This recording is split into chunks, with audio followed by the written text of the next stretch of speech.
We're going to talk about stories today, the impact of storytelling in health, creating an emotional scaffold to support quality improvement. I'm going to tell you a little bit about me. So I'm Lesley Goodburn. I'm 7 weeks into a role at the National Institute for Health and Care Excellence as Head of Public Involvement and Engagement. Stories are personally very close to my heart, and I'll share a little bit more around that, as is creativity, performance, and hopefully through the process of the sessions that we'll do over the next few months and into the new year, you'll see how stories might start in a really tiny way and then grow over time. So today I'm going to give you a little bit of a professional lens on storytelling, but also a personal lens, and that will be a theme throughout the next 3 sessions. And as I said, I am Lesley Goodburn. I am Head of Public Involvement and Engagement at NICE. I'm 7 weeks into the job. Prior to that, I worked at NHS England and NHS Improvement for the last 6 years as experience of care lead, doing patient carer and staff experience and looking at the different types of feedback, doing lots of work with hospitals around leadership, culture and learning, also doing some work around storytelling with those hospitals, and we'll touch on that as we go through. So the entire run of sessions is about stories, but it's thinking about stories through music, potentially poetry, through creative writing, through creative means, also performance, dance and audio. So that's where we'll go to over time. We'll touch on those, but initially we're going to start today with the psychology of storytelling. We're going to move on over the next 2 sessions through to Christmas around the role of digital stories. So storytelling is about human connection. When we share personal stories with others, we invite people into our world, and stories create that sense of intimacy. By sharing experiences and vulnerabilities and triumphs, we deepen our relationships. Stories are often about life's pivotal moments, so that quote, the stories are a communal currency of humanity. And what's more pivotal than health and social care, because it's where we go when we're at our most vulnerable. And it's where those 2 sacred moments happen in life, birth and death, and everything in between. So stories really are a communal currency of humanity. There's something about stories and about authenticity, whether it's authenticity as a person, as a leader, as a person in a role. And one of the most compelling aspects of storytelling is that ability to convey authenticity. When we share our own experience, perspectives and truths, we invite others to connect with us on a deeper level. And by embracing authenticity and vulnerability, you can create a genuine connection with your audience, and that leaves a lasting impression that resonates. So storytelling reveals meaning without committing the error of defining it. So it kind of gives something to people. So just a little recap of what a story isn't. A story isn't a report of what happened in chronological order. Stories about suspense, surprise, keeping people engaged, keeping people interested. It can also be about humour, although that needs to be used carefully, and vulnerability. It's about identifying the ending and the beginning of the story and then focusing on all the important things in between. It's about really what you include or remove, and it's about the story, serving the story as and not the storyteller. So it's about that authentic truth. So in NHS England, did lots and lots of work around looking at patient, staff and carer experience, because that's the experience of care. It's the people who deliver care and the people who receive care that make up experiences of care.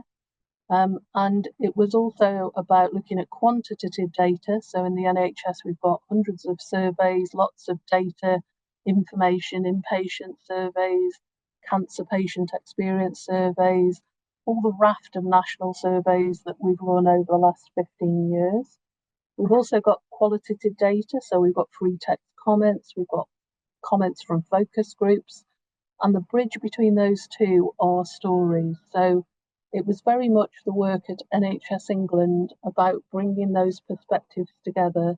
So patient care and staff experience, looking at those different experiences through the lens of data that might be qualitative, quantitative, or stories, and bringing those together, a bit like a kaleidoscope for those of you who may remember kaleidoscopes from childhood.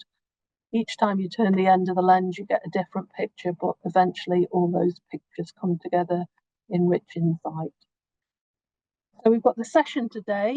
The next session we've got is on the 23rd of October, which is about how a play, a film, and an educational resource help to support improvement work. And that's going to be about my story. So I talked about people sharing stories, sharing vulnerability.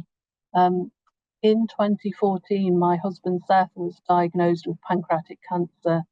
Pancreatic cancer is a disease where 1 in 4 people die within a month, 3 in 4 people die within a year, and it's usually 45% of people are diagnosed at A&E because the symptoms are so vague. Seth was seemingly fit and well, was unwell for a couple of weeks, went to and fro to the GP, went to the GP for an emergency appointment after work one night, was referred to the hospital, was admitted, got a scan, and the next day was told he'd got days, maybe weeks to live. At the time, I worked in healthcare, so I understood all about shared decision making, person and family centred care, all the conversations that people talk about when people are approaching the end of their life about DNA CPR, and courageous conversations about what's important to people. And sadly for Seth and I, we were sucked into a system that disregarded all of that. We were another person who was imminently dying, and actually the care that we got wasn't really very personal, person or family centred. So after Seth died, I was determined to share that story, and did that through a film, a play, and an educational resource. So it really spurred me on to think that me as an employee in the NHS, if I couldn't get my voice heard when I was on the periphery of the system, I understood the system, then particularly at end of life, what chance have just normal people who get thrust into that palliative and end of life care world, what chance have they got of sharing their story? Then through into November, we're going to do some work, share some work around personal stories and how those can impact on national policy. So we'll be sharing with you some of the work done at NHS England and how individual stories created a whole raft of change in terms of national policy. We'll also be sharing some work around the impact of stories, impact and outcomes framework, beginning to understand what impact stories can have. So that's a little bit about stories. And the purpose of a storyteller is not to tell you how to think, but to give you the questions to think upon. So that's what we're going to cover. Those are my contact details. The first email address is my email address at NICE. Happy to receive emails from there. The one below is my personal email address, because I do lots of work around stories outside of the paid work that I do. So if you want to get in touch with me, you're very, very welcome to. Hello. Hello. Sorry to interrupt. The slides aren't moving. So, Oh, at all? yeah, we're still on the first slide, the stories slide. Oh, Sorry. that's really, really odd, because I've just come to the end. So forgive me that they didn't move. I don't know quite what is going on. I'm on the very last slide, but I'll make sure that we upload these slides so that you can see what I've been talking about. Thank you. I'll stop sharing now, hopefully, even though it evidently wasn't sharing, so I do apologise about that. And I'm going to hand over now to someone that I met really at the start of my journey through storytelling at NHS England. So way back in 2019, 2020, I met a gentleman called Brin Hodgkiss, who worked in primary care at NHS England. And we did lots and lots of work together around storytelling. We've continued to do that. Let me try that again. Brin works in transformation. He works in program and project management. But his experience in terms of psychology, we talked a lot about the psychology of storytelling. So hopefully Brin will be much more successful at sharing his slides than I was. I'm going to hand over to Brin, who's going to take you through the impact of storytelling, creating a scaffold, and talk about the psychology of storytelling. Thanks, Brin. Thanks so much, Lesley. And actually, you know what? It made no difference that your slides didn't move, because you'd shaped such a lovely story around it. It was just great to listen to. Apologies for that first slide, because I probably should have actually said what I was talking about rather than why you were all here. So my name's Brin Hodgkiss, and my doctorate was in the psychology of stories. And why Lesley asked me here today was to go into what are the psychological reasons for using stories as a tool to persuade and as part of your toolkit. So I'll be talking more about the why, and then of course over the coming weeks and months, Lesley will deepen the understanding of the how. Before I start, there's going to be an element of interaction, and I'm going to rely on people to put their hands up at the right time. So to get you warmed up on the Chihuahua scale, can you see the Chihuahua scale on your screen? What are you feeling like today? Pop it in the chat. Well, it's actually a dog scale. Sorry, there's not all Chihuahuas there for those Crufts fans.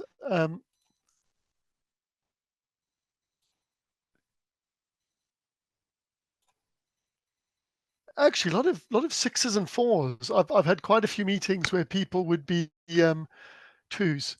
Yeah, I think I'm probably a four today, because it's always lovely to spend some time talking about stories. So keep popping those in the slides, and at various points I might ask people to stick their hands up. I'll run through the slides, and then we'll have some time at the end, hopefully, for Q&A. So what's the problem I'm here to address today is we might understand, that we don't really understand why stories may be a more powerful way to engage and inspire. And what I want to bring to you today is 3 simple reasons based on psychology and psychological research why you need to be weaving stories more into your QI practice. Reason 1, and does what it says on the slide. We have a certain mode of normally trying to convince people of why they need to change, why they need to get on board with quality assurance, for example, or make improvements. And it often works really, really badly. So the first psychological piece of research I'm going to share with you is something called the Harvard Gun Crime Study, which perfectly illustrates why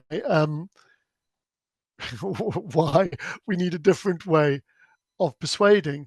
So this was at Harvard University, as the name implies, where they undertook some research into people's attitudes towards gun crime. And they took 2 groups of people, one who were very pro firearms, the other who were very anti-gun ownership, and they gave them statistics about the relationship between gun ownership and crime rates, but they doctored the stats. So the people that were extremely positively disposed towards guns were given stats showing that the more guns people own, the more the violent crime rate goes up. And people who were opposed to gun ownership were given an opposite set. The fewer guns, the more crime. Any guess as to whether, after being shown these statistics, did people change their mind about gun ownership? Any guesses? No. It's they did not see people changing their mind at all. Exactly, Emma. And in fact, what they found, interestingly, was the people that were more mathematically literate in those groups were better able to explain away the reasons why the stats weren't showing what they wanted. And the same researchers then did some follow-up, and they put people, this time people with very strongly held liberal views, into a brain scanner, and they flashed them a series of statements which varied from the really benign, like, birds are nice, to the quite extreme where they challenge these people deeply held belief. And what they found was in our brains, the circuits that respond to being exposed to an idea we disagree with are the same circuits that respond to a physical attack. So from a brain's point of view, my brain is not differentiating between a idea I disagree with using statistics and a physical fight. And very often what that leads to is what you get is a backfire effect. So because the facts I'm being presented with don't match my story, I actually just entrench even more strongly in my story and in my belief. And you see a lot of this quite powerful backfire effect in, for example, conspiracy theories. So that's reason one. You need to use stories because, let's face it, our traditional ways of trying to persuade people don't work particularly well. Now, this is the first interactive moment, and I've already failed as a presenter because I was meaning to warn you of this moment a few minutes ago, but I'm gonna give you a moment now to reflect. I would like you to think about for a second your last high school science class. And if you want to share your memory of your last high school science class after you've thought for a moment, stick your hand up.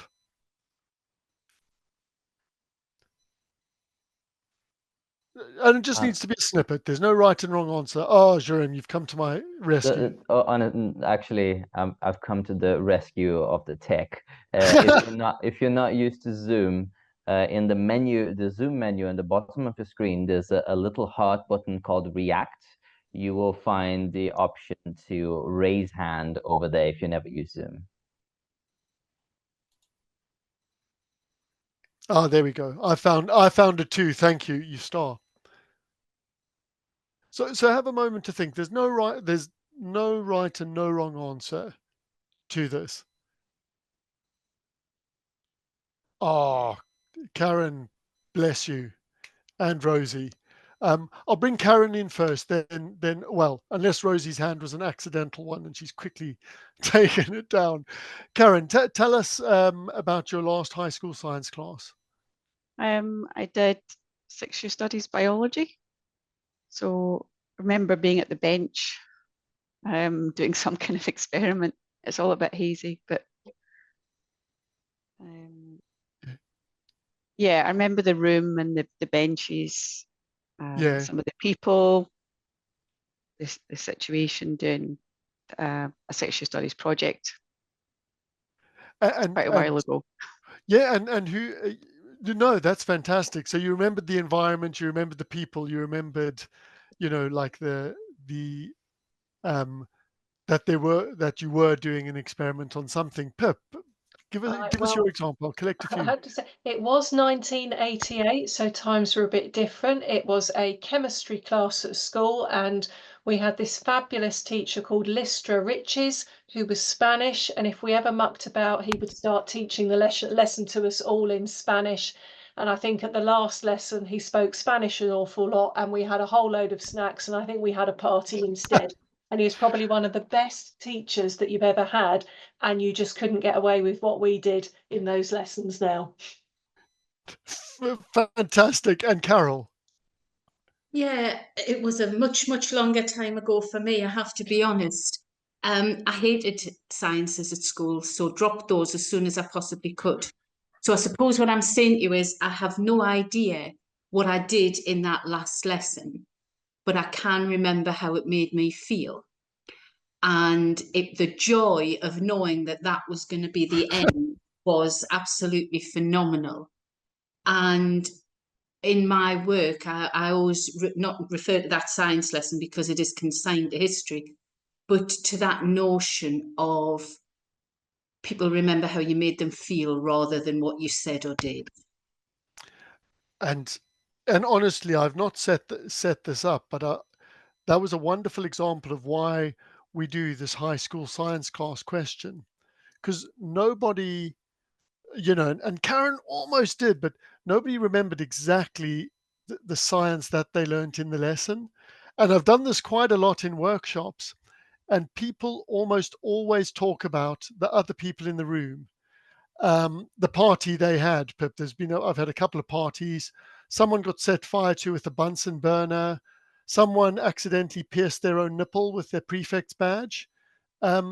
So it's those type of things that people remember, and the facts, the science, the maths, they often get faded into the background. And that's actually how our memories work, is that our memories are based around emotions. So when we have a memory, an emotion is a strong memory, our body puts down a somatic marker, an emotion, which then helps us retrieve that memory. And people who have been found to have damage to some of the emotional areas of their brain have trouble actually remembering stuff. So, first reason is, we don't remember facts. Facts don't persuade us. In fact, we respond against them. So, let's try and work with our brains. And that brings me on to the second reason why we want to use stories. And this is actually quite well known, so please forgive me if it's if I trod familiar areas for you. But a great analogy, from a psychological point of view, because you've got many schools of psychology, but all of the schools of psychology agree on sort of a common factor, is that we don't make decisions in the way we think we do. And a lovely analogy for this that I've used for some years, and I used it when I first spoke to Lesley back in the mists of time, was the mammut and the elephant. So the mammut is the name for the little guy who sits on top of an elephant and sort of directs that elephant where to go. And I mean, the average weight of a human male is about 75 kilograms. The average weight of an Indian elephant is about 1,500 kilograms. So if that elephant really wants to go stampeding through the jungle, there's not very much that the little mammut can do on the top to control it. And the analogy with the human brain is the mammut is very much like the logical part of our brain, the bit that helps us pay our bills and sort of negotiate our way through life and do the logic. The elephant is all our mental shortcuts, all the unconscious things, our emotions that churn away in the background.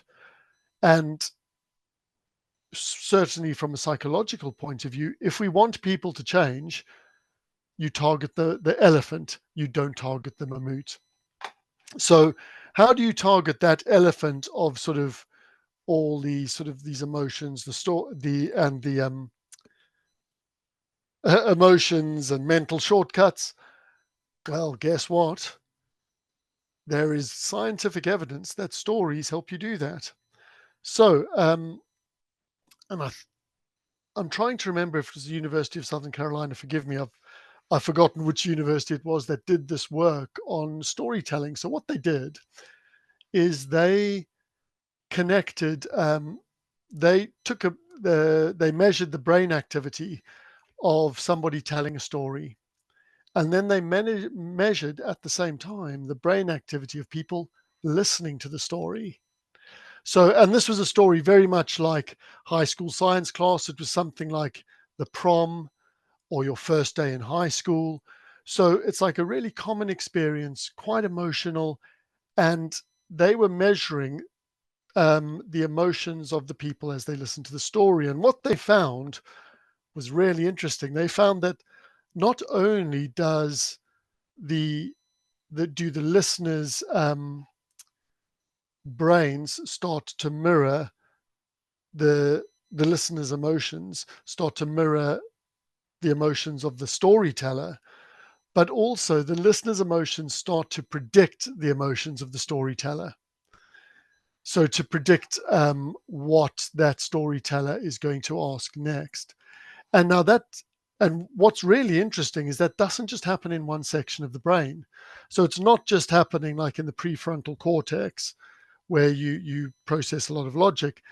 It was happening really across a wide, most of the brain and affecting multiple different chemical reactions. So I love this term. What they described was neural coupling. They said, what we see is remarkably widespread neural coupling between a storyteller and a listener.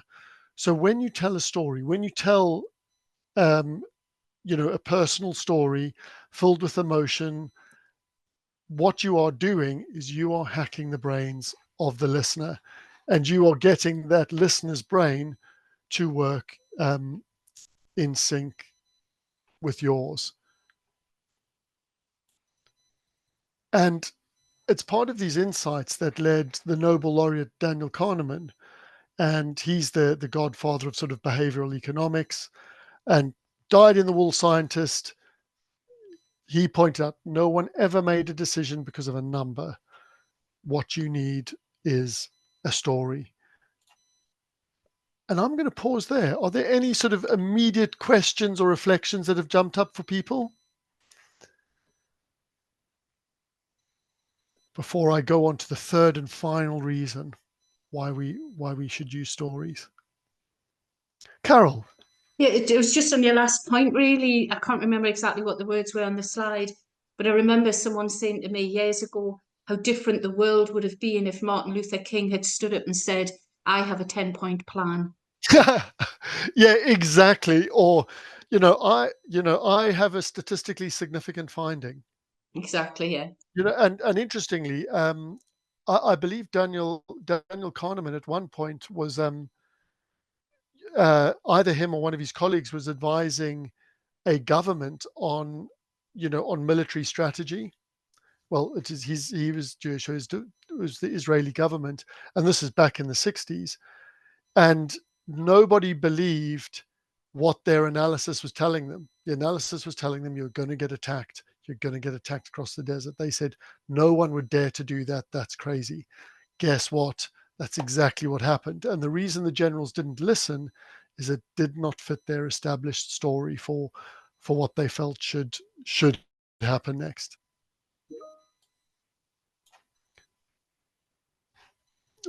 Wonderful. So any other reflections, do pop them in the chat. But I'm coming on to reason 3. And for me, this is something that I've been thinking much more about more recently, both in sort of, my private work around storytelling, but also in my day job in the NHS. And frankly, sometimes also just in my day job of being a human, is the third reason we have to use stories is we just can't help using stories as people. So, very famous piece of research. Question, what do you guys see on the screen?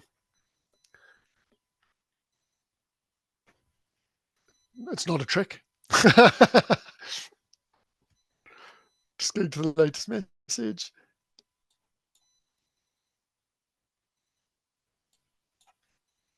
I've never done this before, and that's really fascinating to see what people have written, because what this research did, and it was first done in 1945 by Schimmel and his collaborator, whose name has just suddenly gone out my head, but it'll come back to me, Heidel and Schimmer. They're both Jewish refugees from Germany. They were doing this research in the last days of World War II. And unusually, it was not unusually, it was with university students, because university students are very frequently used in research because they're a captive audience for their supervisor. All these university students were women, which is quite unusual, but given it was 1945, that's very possibly why. And they did this research and they animated that picture. And then they asked these 111 students what they saw when this animated picture, as you see on the screen, but moving, I could have played the film, was saying. And it was fascinating seeing people's responses.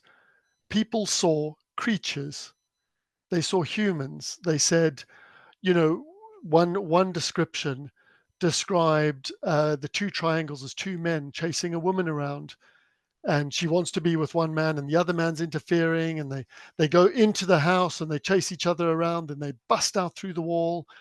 And 110 of the 111 respondents spoke about, they made a story. It was a story filled with human actors or animals or everyday objects interacting with will and with intent and with purpose. When actually all the film showed was random shapes moving randomly. This, put it up, it's not a picture of anything. It's just a rectangle with a side carved out and a couple of shapes. Only one respondent found that. And in all the years that they've repeated this experiment, they found pretty consistently the same. People don't see what's actually there. They don't see it's just random shapes randomly. People impose a story upon it. And that story is populated with human actors or actors that have their own will and their intent. And that's been an insight for me that's been really powerful in managing a change process, because it means that even if there are random events in your QI or in the health and care space you're working, even random unconnected events are going to be woven together in a story and filled with intent. And that can be fantastic, but that can also be dangerous, because what can happen is that stories can grow. The wrong stories that can kill your initiative, can grow sort of unchecked.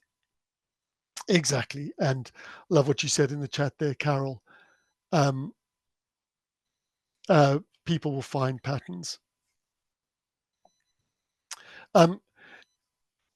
And you probably are right, Matthew. I just saw it in the chat before I go on. Yeah, it's not quite as simple as people are only driven by emotions. We do have a logical connection. We do have a logical brain. But our emotions and our mental shortcuts are more powerful than we often realize. And certainly I found in change programs, we trained people, or in QI programs, we train people in logic and how to manage the logical process from A to B to C. What we don't train people in is how to build that emotional connection and how to work with the fact that people will make up stories, for example, even if no stories exist. So, and this is where I bring in a little bit more about where I started getting really interested in stories. This is a picture of Pretoria Central Maximum Security Prison in South Africa. Just behind it is what used to be death row. And when I was studying for my master's, my job was to go from maximum security prison to maximum security prison, interviewing serial murderers about what they did and what helped sort of create and continue their offending. And something that came out when I spoke to more and more of these guys who had, you know, killed any number of people, was that the role that their stories played in not only starting their offending, but also enabling it to continue. Stories were incredibly powerful in motivating and influencing the behavior. And that's eventually what, what I got my doctorate in was, the stories of these serial murderers. But what I started to notice when I moved into managing large scale change was very similar stories that I saw, that I listened to sitting in sort of a shabby room in a prison 20 years ago. I was hearing in the change programs and the QI programs I was part of. And I'm just going to give you one of them today because it's one that was pervasive. It came out in all the serial murderers I spoke to, and I called it the fog. And what the fog was all of this, the idea that Hannibal, the Hannibal Lecter idea of a serial murderer doesn't really fit with the reality. In the Hannibal Lecter ideal, this person knows everything about himself and has complete insight into his motives and complete control.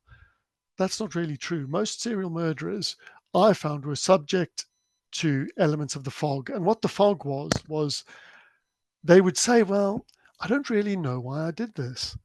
Or if I'd only known where I could, if I'd only known where this would lead, I would have done something differently, or I can't really understand myself. And one guy, who I'll call Kyle, had the most extreme version of the fog.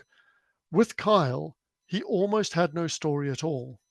So whenever I was trying to, as a researcher, trying to piece together his narrative and make sense of it, he would stop me doing that. Anytime I mentioned something negative, particularly, he would then, it was almost like, when you're playing a vinyl record and it's playing a tune and you bump it with your elbow and it skips a track, he would do that. So as soon as you started to understand some of the things he did wrong, he'd then change the topic and go, actually, but everyone loves me and I'm a great guy. And that was nothing to do with why I was in prison. And this skipping and editing and breaking up your story meant no story emerged. And that, for Kyle, and possibly for many of the other men I spoke to, it had a very powerful effect. Is you never have to deal with that conflict between who you believe yourselves to be and who you are. And I see that a lot in change programs, is because a lot of change programs operate in a fog. There's lots of piecemeal initiatives that don't really come together to form a story. And a lot of those piecemeal initiatives don't take account of the various things people are saying about that initiative itself, what the patients are saying, for example. And because we don't do that, and we don't have that coherent narrative bringing our initiative together, we never have to deal with the clash between who we believe ourselves to be or believe ourselves to be delivering and what we actually are bringing to the fore. So I'm now summing up. I've given you the 3 reasons I said I would. So the 3 reasons why psychologically you should use stories are: 1, because the usual way we try to convince people doesn't work. If it did work, data would rule all our decisions, and and we would exercise much more frequently during the day and all eat healthily. 2, because stories hack our brain chemistry. And 3, because if we don't use stories, people will do it anyway, and it can go horribly wrong.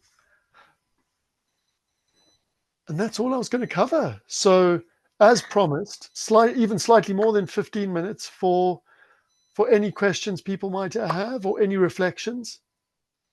And thank you for the clap.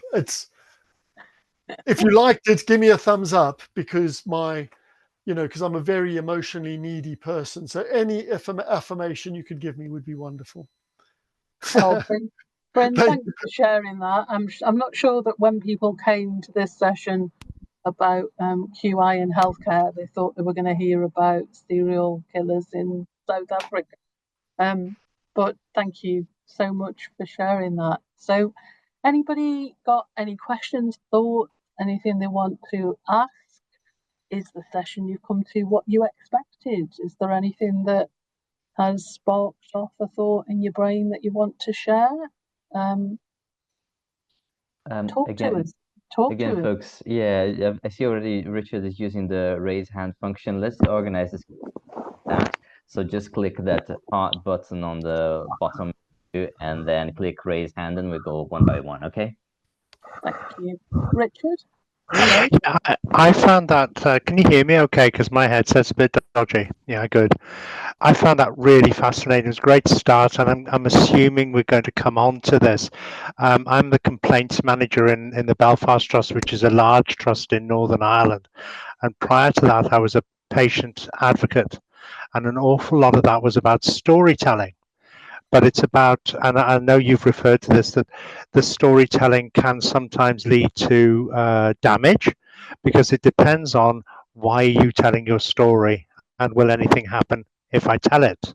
So I've dealt with a lot more people where carers or patients or whoever, and they're sharing their story, but that feeling of where is this leading? Does my story actually make a difference? That's the thing. But I'm assuming we'll be coming on to that. I mean, I found that whole session really interesting. Yeah, we'll cover that in some of the sessions. Yeah.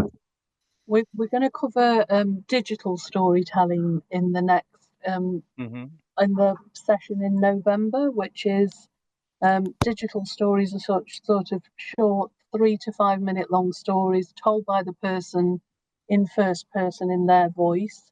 It's often not like a video, so the person doesn't appear. You don't kind of shine a video camera and a big light in people's face. You allow them to tell their story in their way, use the words that they want to use.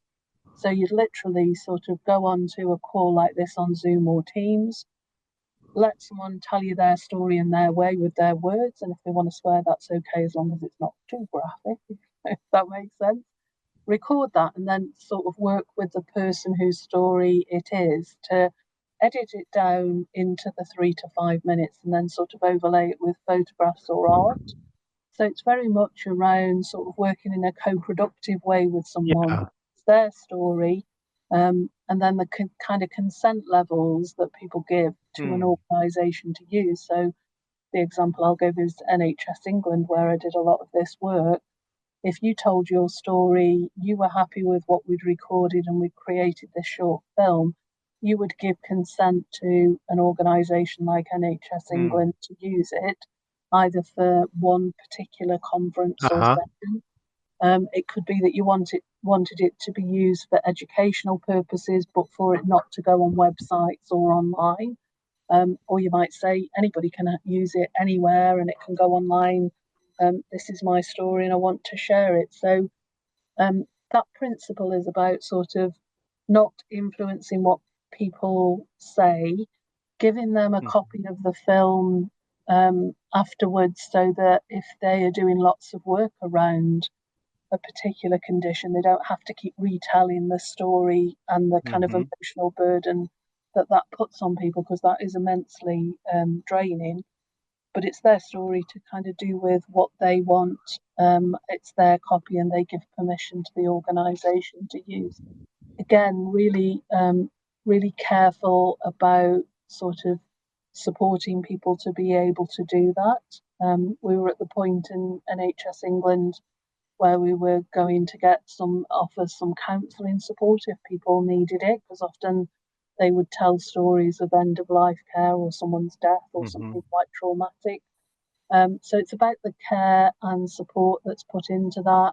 It's not about just pitching up on a screen and sort of saying, tell me your story.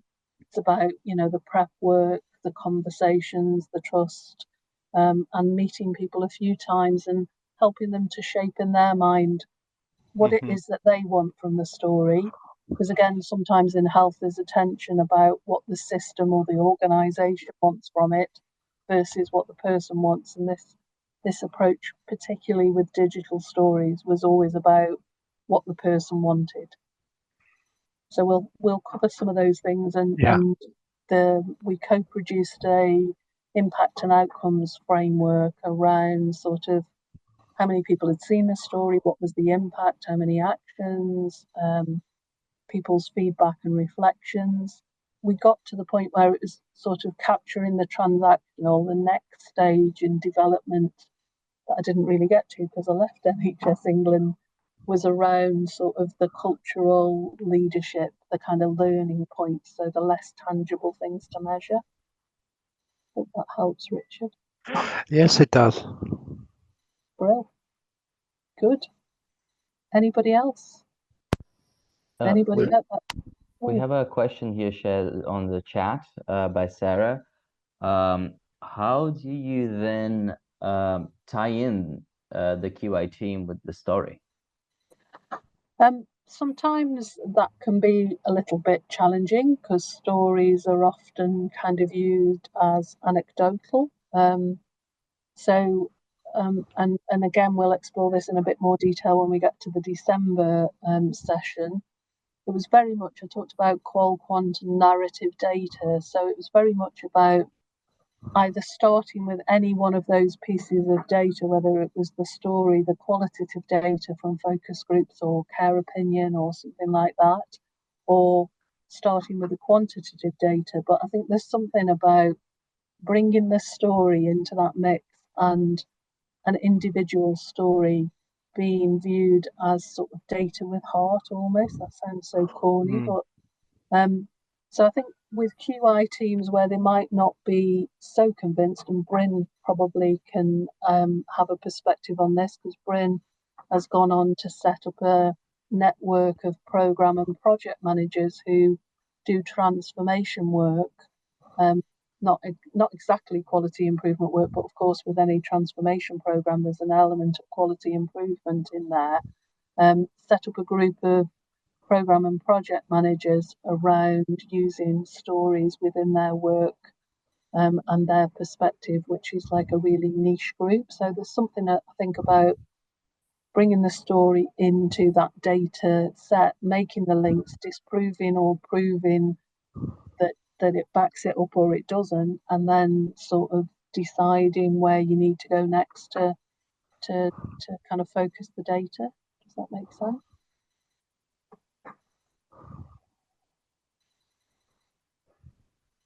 Brin Hodgkiss. I might have met you before. No, and actually just building on Lesley's point, one of the reasons I was really interested, because you asked, how do we bring the QI team into the story? The thing I was really keen to encourage in project and program managers is that they are attuned to finding those stories, because a story from a patient is going to make the case for change in a much more compelling way than a program or project manager could do. I've collected patient stories that have unlocked conversations with like GPs. It was around sort of the uptake of online tools. I've collected patient stories and introduced a meeting just informally. You drop the story in before you get on the agenda, and it's completely changed the dynamic of that meeting. So that's one way. The other thing, which Lesley sort of touched on, but I found it sort of a marginal benefit, because sometimes you try your best, you try to get this initiative going and it still doesn't work. And you feel a bit depressed because you're like, I've got all these patient stories, I've engaged with people, but we still haven't made the change we wanted to. You're still delivering a benefit by collecting the story, because I was working with one of our patient engagement groups. And even though the purpose I gathered those stories for didn't come to pass, I was trying to change a piece of policy work, and the stories ended up being edited out. But for those patients, that experience of being listened to and feeling that they were heard, that's really been that. I had people thanking me, and I felt guilty because I was coming to them to confess failure, and they were like, "No, brilliant! It was just so humane that you actually just could be bothered to listen to our story and take it seriously." So, yeah, that in itself made it kind of made me feel good, made it worthy as a reason to collect stories, is because you're helping people just by doing it. Thanks, Brin. Carol? I think I agree with Brin. I think what you're talking about is that social return on the investment. And we measure social return on investment on loads of things, but it's really important for people to feel heard, for patient reps to feel heard. And one thing that I've noticed is just take a patient into any room, into any meeting, and the dynamic automatically changes. It's, some organizations I've worked with in the past used to have this empty chair scenario where they created an empty chair in the board for their customer or their patient or whatever. But having that patient in the room just changes the dynamic, and I see it all the time. But I put a little thing in the chat there because I think stories are really powerful, but they become compelling when they become case studies. And I think that sometimes what we are good at is gathering those stories, but they're not celebrating the successes that come from them. And Lesley shared a really powerful, it became a case study in my head, story with me this week about a young girl called Sophie and Sophie's legacy. And if you watch it, pick a moment because it is really, really strong. But the changes that come from that are what are compelling. So there's something about you're right, all that warm data, but making that into the case study that you can then, show how policy can be changed is the strong bit, isn't it? Yeah, thanks, Carol. And I suppose it's worth pointing out that you can do stories for different reasons. Often, particularly in mental health, stories are used for therapeutic intervention, for improvement. Sometimes stories are just about airing a theme or a conversation or a reflection. So lots of different reasons. Another face I recognised, Ollie. How are you doing? I'm all right. I'm currently in a Costa, so apologies if it's cheesy music in the background. I was just going to build on what Carol was saying. I think the value for me for the stories, it's the sort of Marshall Gantz approach, that fierce urgency of now. So stories are really good if you want to compel people not only to understand what the issue is, but to sort of compel them to action. Because I think sometimes you can present some data, and the data, you